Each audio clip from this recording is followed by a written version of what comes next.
All right, guys, so let's talk about Greece and Turkey. The Greeks and the Turks, well, they have been enemies for a very, very long time, and they are still enemies, and they are rivaling over an island called Emia or Karnak, and they are currently competing over natural gas in the eastern Mediterranean, the Mediterranean Sea.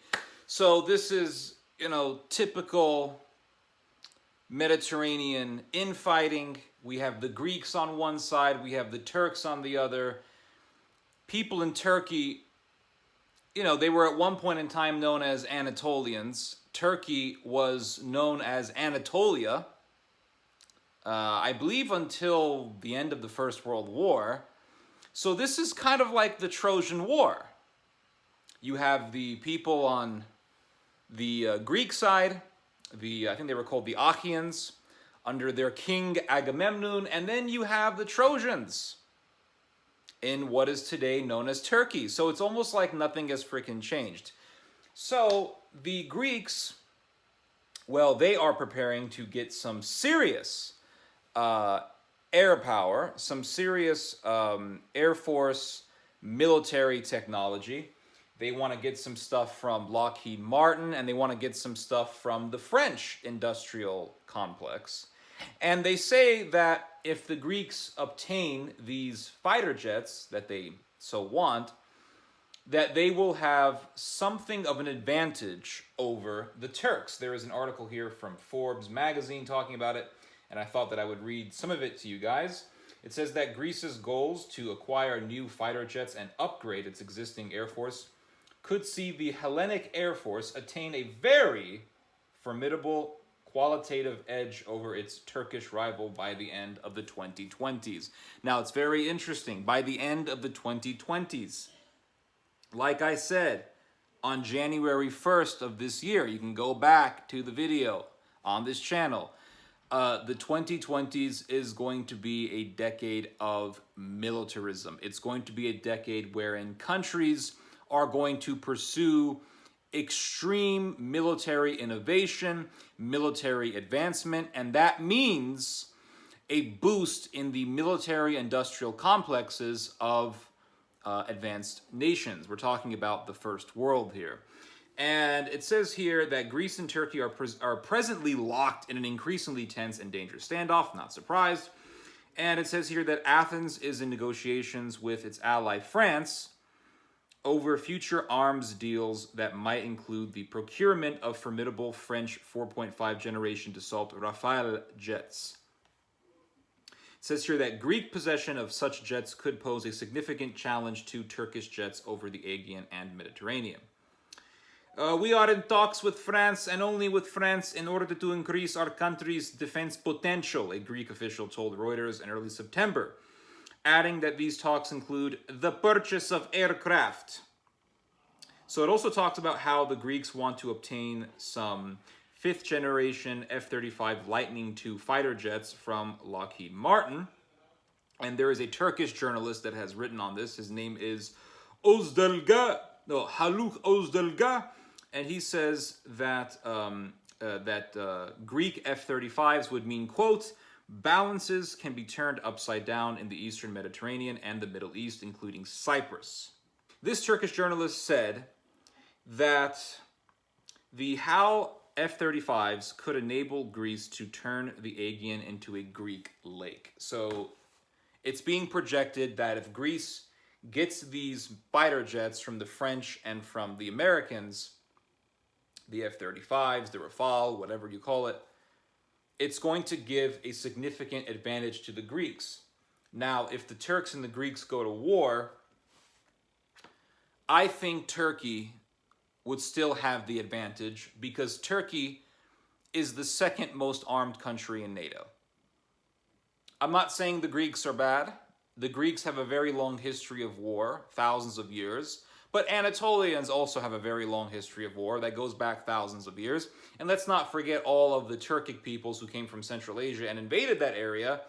They also have a very long history of warfare. So I think the Turks would still have the advantage given the fact that they are the second most armed country in NATO.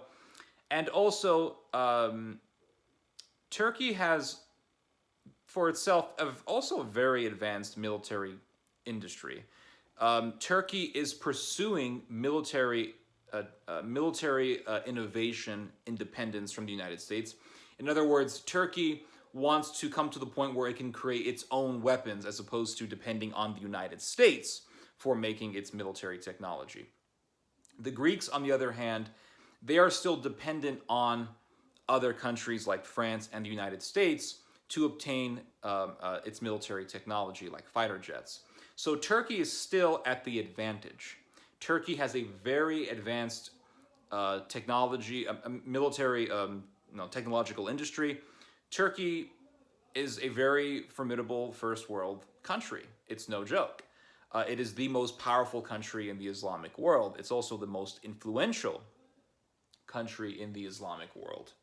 But really, at the end of it all, I mean, who's going to win the war? We have yet to find out at the end of the day.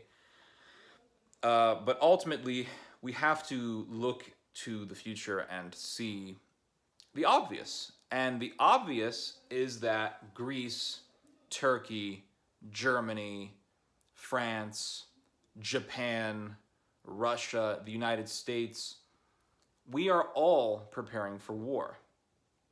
And I know that sounds so like emphatic and so straightforward and so, shooting from the hip type of talk, but it's just the reality. If you look at all of the articles about arms deals and about military technology and innovation and about countries like Turkey who want to be independent when it comes to creating their own military technology, when you read all of the articles on this subject, the 2020s is always popping up. Like in the article that I just read, it talks about how the Greeks could have these fighter jets by 2024, or they're looking at 2024 as a year when they can have such fighter jets, or they're looking at the end of the 2020s when they can get, this particular set of fighter jet. And let's not forget also that the Germans and the French are currently working on developing a fighter jet for the European Union. Now, they have the Eurofighter Typhoon, or Tycoon, I think it's Typhoon, I'm not sure. They have the Eurofighter, but they're working on a more advanced version of that. And at the same time, we have the British that also has made its own, they've also made their own fighter jet. And the British and the Europeans, by Europeans I mean the EU, Great Britain and the EU are in a huge competition over which could make the most efficient, the most dangerous fighter jet. And you look at all this and you say, what's this all about? Is it just a competition about who can make the prettiest plane or who can make a plane that could make the biggest explosions? No, it's obvious what's happening. The world is preparing for war. If you look at what happened years before World War I,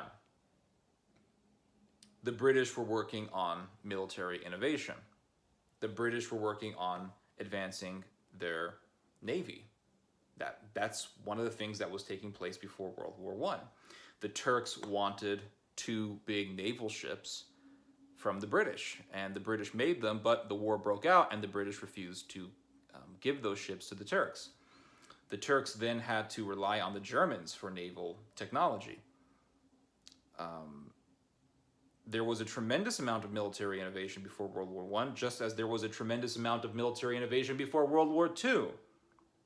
So you can see the signs. You can read history, and then you can look at what's happening right now, and you can see the signs.